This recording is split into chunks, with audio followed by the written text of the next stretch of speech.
রনি ভাই, তরমুজওয়ালা রনি ভাই, অনেক কদিনতে তো ভালো ভালো কথাই বলতেছেন। আমার আবার এই সমস্ত কথা লেগে ভালো লাগে না। আমিও একটু কথা আপনাকে বলি ভাই।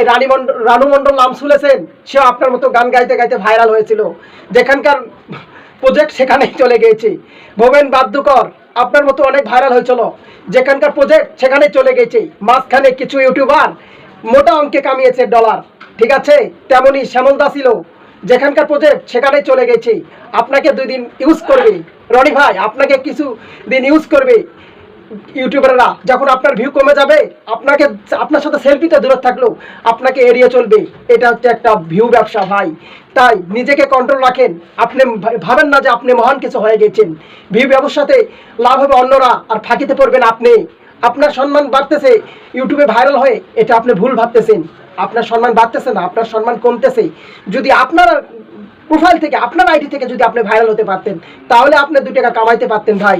দিন শেষে কষ্ট করে তারা ভিডিও করতে আপনাকে নিয়ে, কেউ 1 টাকা আপনাকে দিবেন না, কেউ আপনাকে আপনার পাশে পাবেন না, কাউকেও পাবেন না। তাই যা কিছু করতেছেন নিয়মের মধ্যে করেন রনি ভাই। কথাটা মিলিয়ে নিয়েন ভাই। আসসালামু আলাইকুম।